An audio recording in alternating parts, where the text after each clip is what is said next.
Salam sejahtera untuk kita semua. Perkenalkan, saya Grace Yolanda Sibarani. Pada kesempatan kali ini saya akan mempresentasikan hasil presentasi sebagai bentuk pemenuhan ujian akhir semester mata kuliah Manajemen SDM 2. Adapun topik yang saya pilih pada kesempatan kali ini ialah konflik dan komunikasi dalam organisasi dengan pembahasan yang pertama, penyebab timbulnya konflik dalam perusahaan beserta contohnya. Yang kedua, metode untuk menangani konflik serta analisis penerapannya. Lalu yang ketiga, pentingnya komunikasi dalam organisasi dan hambatannya. Serta yang keempat, pedoman komunikasi yang dapat diterapkan dalam manajemen SDM. Yang pertama ialah penyebab timbulnya konflik dalam perusahaan beserta contohnya. Yang pertama ialah perbedaan nilai, budaya, dan kepribadian. Setiap individu memiliki latar belakang yang berbeda, baik dari sisi budaya, pendidikan, maupun cara berpikir. Perbedaan ini dapat memperkaya tim, namun juga dapat menyebabkan konflik jika tidak dikelola dengan baik. Contohnya, budaya masyarakat yang berasal dari Sumatera Utara yang memiliki budaya berbicara dengan nada yang keras, seringkali diartikan bahwa yang bersangkutan sedang marah, padahal sebenarnya tidak. Yang kedua ialah persaingan internal. Lingkungan kerja kompetitif bisa menjadi motivator, namun jika tidak sehat bisa memunculkan konflik. Beberapa perusahaan terlalu menekan karyawannya untuk saling berkompetisi dengan kuat, dan produktivitas karyawan dikaitkan dengan tingkat kenaikan gaji. Berhubungan dengan gaji, tentunya setiap karyawan akan melakukan berbagai cara untuk memenangkan kompetisi, termasuk dengan cara yang tidak sehat. Contohnya, sebagai upaya untuk memenangkan kompetisi, seorang karyawan menyebarkan informasi negatif tentang kompetitornya ke pimpinan. Selanjutnya ialah sistem organisasi yang tidak efektif. Di setiap perusahaan tentunya memiliki sistem organisasi yang mengatur alur instruksi pekerjaan. Jika sistem organisasi tersebut tidak efektif, dapat dipastikan hal tersebut menjadi pemicu konflik. Ketika pembagian tugas, tanggung jawab, atau wewenang tidak jelas, maka akan muncul kebingungan. Karyawan bisa saling menyalahkan atau bahkan merasa bahwa pekerjaan mereka diambil alih oleh orang lain. Contohnya, dalam suatu perusahaan tidak terdapat pembagian tugas yang jelas, sehingga pegawai dengan tugas yang sama merasa kebingungan hingga bertengkar atas perkara siapa yang lebih berhak mengatur pekerjaan. Lalu yang keempat ialah tekanan kerja dan keadaan stres. Di setiap tempat kerja, seringkali seorang karyawan mendapat kritik yang dapat memicu terjadinya konflik. Hal ini dapat menyebabkan konflik karena setiap orang memiliki titik tekanan atau suatu hal yang dapat menjadi pemicu dirinya bereaksi terhadap situasi tertentu. Selain itu, lingkungan kerja yang menuntut dengan beban kerja yang tinggi dapat menyebabkan stres. Dalam kondisi tertekan, emosi menjadi tidak stabil dan karyawan mudah tersinggung atau marah. Contohnya, seorang pegawai yang meluapkan kemarahannya dengan pegawai lain karena merasa terganggu dengan kritik yang terus diberikan oleh atasan. Pembahasan berikutnya ialah tentang metode untuk menangani konflik serta analisis penerapannya. Yang pertama ada metode kolaborasi, yang kedua metode kompromi, yang ketiga metode akomodasi, dan yang keempat metode penghindaran. Yang pertama ialah metode kolaborasi atau win-win solution. Strategi berkolaborasi atau collaborating strategy sering disebut dengan strategi win-win atau menang-menang. Strategi atau gaya ini berusaha untuk memuaskan semua pihak yang sedang mengalami konflik. Diperlukan diskusi bersama tentang semua permasalahan dan mencari solusi terbaik serta diperlukan kejujuran dan komitmen dari semua pihak. Analisis penerapannya, metode ini efektif untuk konflik yang kompleks dan strategis, sehingga perbedaan kepentingan antar departemen dapat teratasi. Hal ini dapat dilakukan dengan memfasilitasi pertemuan dua arah dan meminta setiap pihak menjelaskan masalah dan kepentingannya, bukan saling menyalahkan. Yang kedua adalah metode kompromi atau compromising.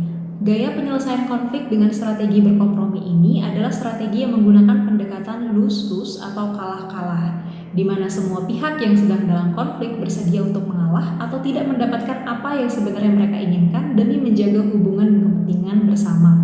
Analisis penerapannya, metode ini efektif untuk konflik jangka pendek atau saat waktu terbatas. Hal ini dapat dilakukan dengan menanyakan berbagai kepentingan dalam diri pegawai dan membantu menentukan titik temu dan konsesi yang adil. Yang ketiga ialah metode akomodasi. Strategi akomodatif adalah strategi atau gaya mengatasi konflik dengan mengalah atau mengorbankan kepentingan diri sendiri dan rela untuk mengorbankan segalanya demi untuk mempertahankan hubungan dengan pihak lain yang sedang konflik.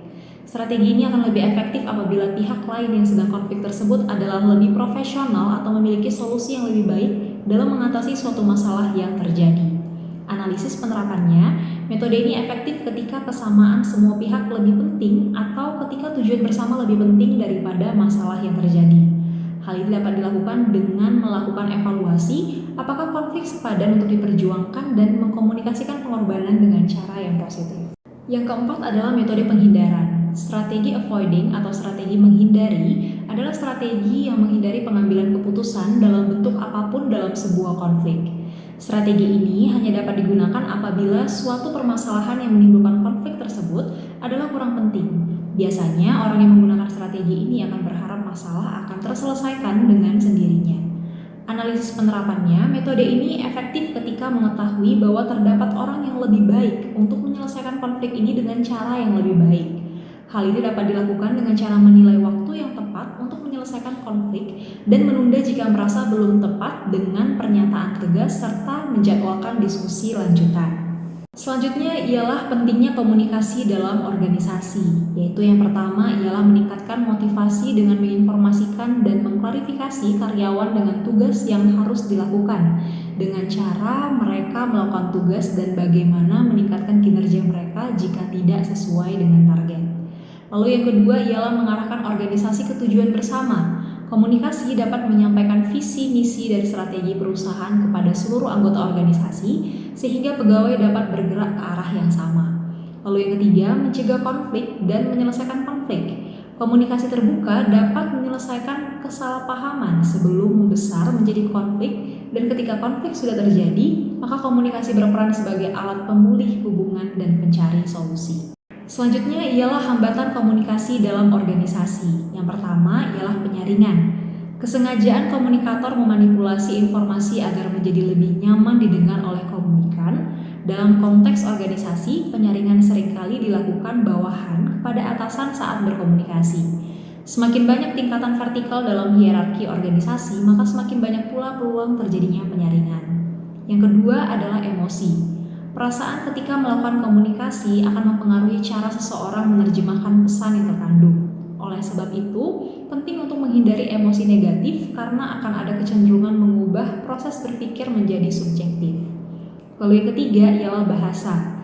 Anggota organisasi biasanya datang dari latar belakang suku bangsa yang berbeda. Kondisi ini bisa saja menimbulkan kesalahpahaman dan menghambat aliran informasi dalam berkomunikasi jika terdapat perbedaan bahasa yang signifikan. Selanjutnya ialah pedoman komunikasi yang dapat diterapkan oleh manajemen SDM. Yang pertama ialah menghargai setiap individu adalah langkah awal komunikasi yang efektif. Hal ini tercermin dari cara kita mendengarkan pendapat orang lain tanpa menghakimi. Yang kedua, dalam prinsip komunikasi efektif, empati berperan penting untuk memahami perspektif orang lain. Kemampuan menempatkan diri pada posisi lawan bicara membantu menciptakan koneksi yang lebih dalam. Lalu yang ketiga, pesan yang kita sampaikan harus dapat diterima dengan baik oleh penerima. Hal ini mencakup kejelasan suara, pemilihan waktu yang tepat, dan penggunaan media yang sesuai. Lalu yang keempat, prinsip komunikasi efektif menekankan pentingnya sikap rendah hati. Kesediaan untuk mengakui kesalahan dan menerima masukan menunjukkan kedewasaan dalam berkomunikasi. Demikianlah materi yang dapat saya sampaikan sebagai bentuk pemenuhan ujian akhir semester mata kuliah Manajemen SDM 2. Semoga bermanfaat dan salam sejahtera untuk kita semua.